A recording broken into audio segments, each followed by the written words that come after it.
Hi, my name's Anna and welcome to my first YouTube video. I recently got into pottery and thought it would be a nice idea to start up a channel to share my processes, explore some ideas, and just have fun with it all. In this video, I'll be attempting to create some mini vases, but as you'll see, they actually look more like plant pots in the end. The session, however, didn't get off to a great start.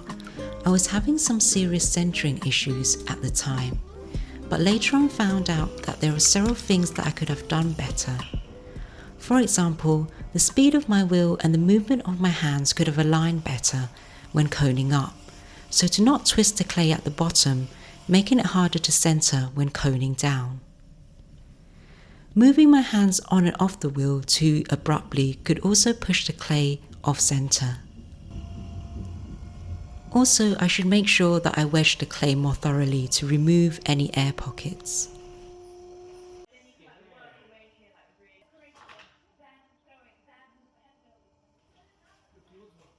But most importantly is to keep calm, as stressing about the problem will only make it worse.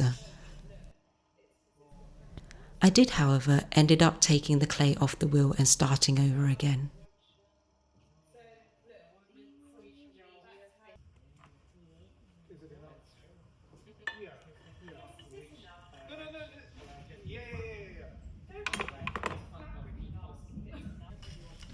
This time round, I was determined to keep the clay on the wheel and just continue, as practicing more should make the process easier.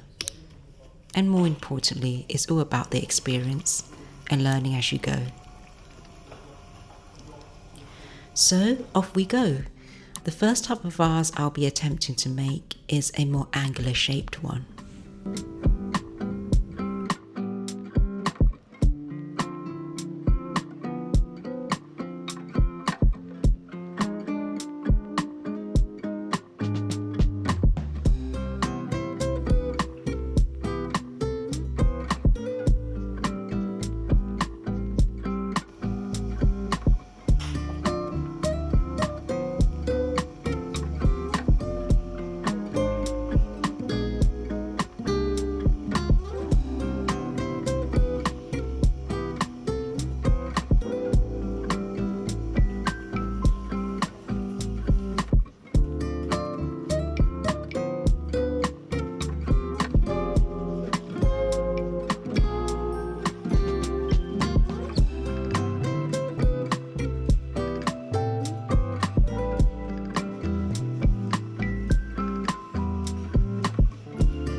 The kidney tool is one that I would always use when throwing. It's great for evening out the walls and also guiding when shaping your pots.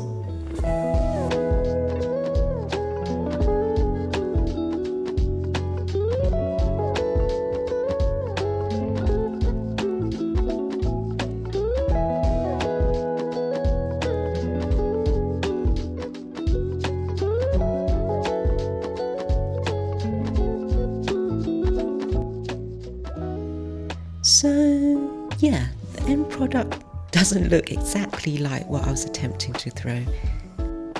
Here I've opened up the base too wide, creating a more wider shape as opposed to a more taller and narrow vessel. But I quite like it. I think it gives a more cuter look.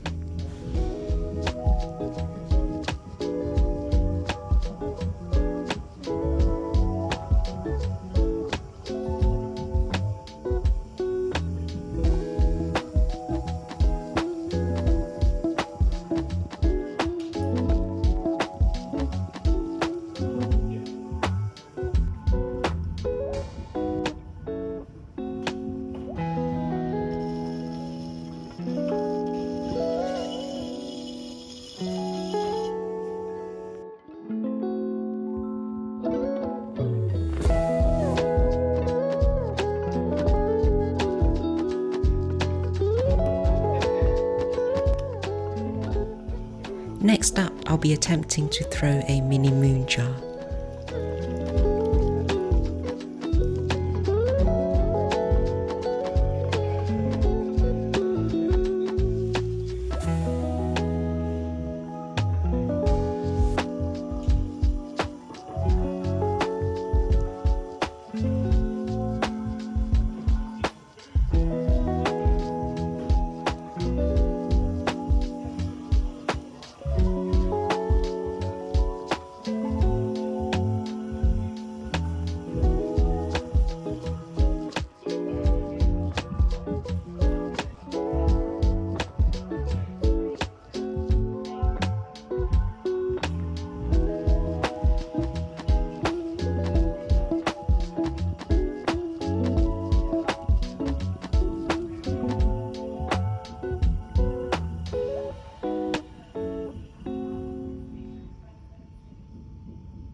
As a beginner, we tend to spend more time throwing each pot, and this can weaken the clay over time. Therefore, sometimes I would use a heat gun to firm up the walls before removing it from the wheel.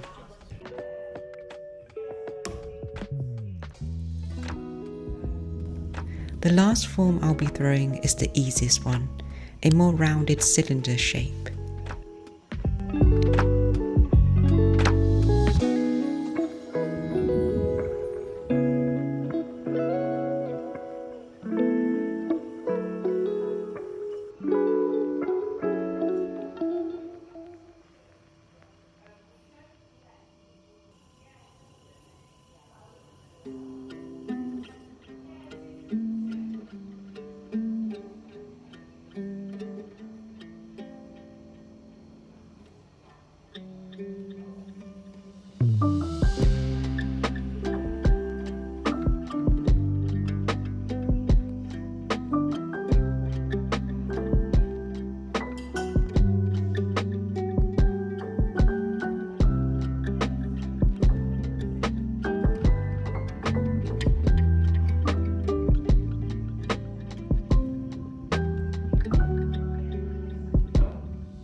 all the vases have been thrown, it's time to leave them for a few days so that they can turn leather hard, ready to be trimmed.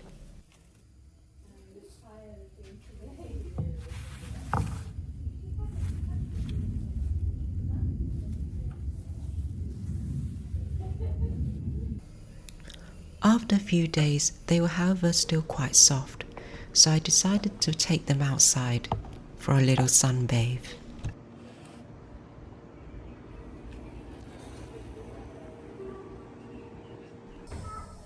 Out of the 3 vases, only the moon jar one was centered. The other 2 were thrown off center, making it quite difficult to trim. I also went to do some glazing while these were drying outside, but had forgotten about them, so now they're a little bit too dried. But that's okay, I can use some water and a sponge just to wet it up a little bit.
Now that these are nicely trimmed up, I'll leave them to dry out, ready to be fired by one of the studio technicians.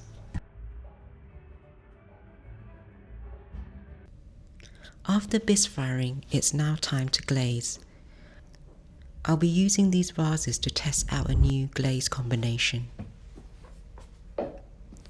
The idea is to glaze the inside and the top half of the vases with the white moon surface glaze, and then finishing it off with the nebula blue at the bottom, creating an overlap in the middle, which means the top half of the vases will be the moon surface, followed by a light blue colour in the middle, and then the darker nebula blue at the bottom.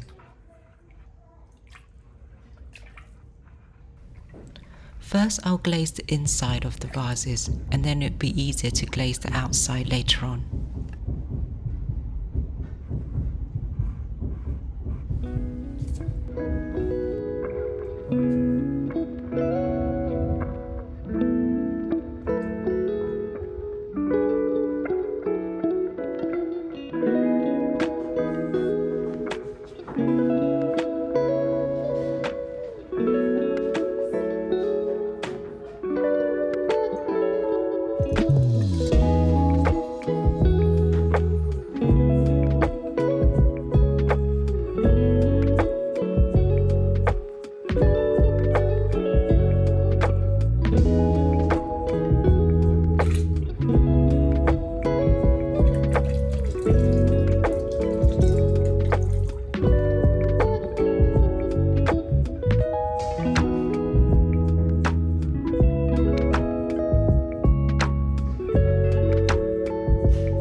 Totally messed up on glazing the inside of the moon jar, but that's okay, I can sponge it off later. Now that the inside have been glazed, I can start glazing the outside. I first dip the top half of the vases into the moon surface glaze.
To glaze the bottom half of the vases, I first take some of the nebula blue glaze and put it into a separate container. As I want to glaze it in a way so that the two glazes overlap each other slightly, doing it this way is safer. It means I can avoid contaminating the glaze in the main bucket.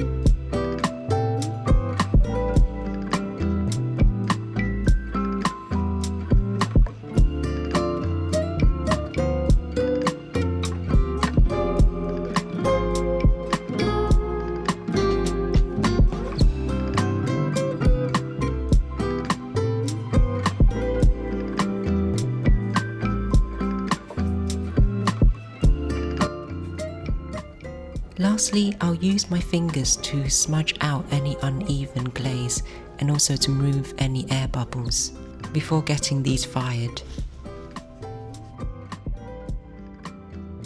And here we are, the finished product. I actually really like these, even though the glaze didn't come out as expected. It seemed like during firing, the moon glaze didn't react well with the nebula blue at the bottom.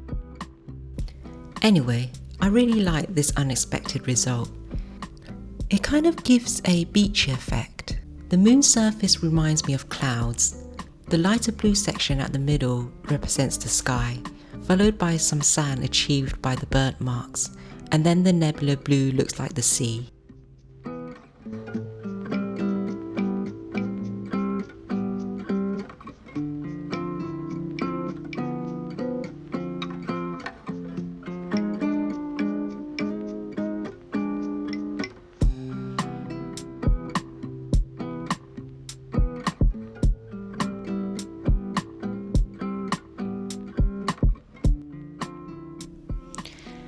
And this brings us to the end of the video. I really hope you enjoyed watching, and I can't wait to make many more of these. Enjoy the rest of your day, and I'll see you in the next one.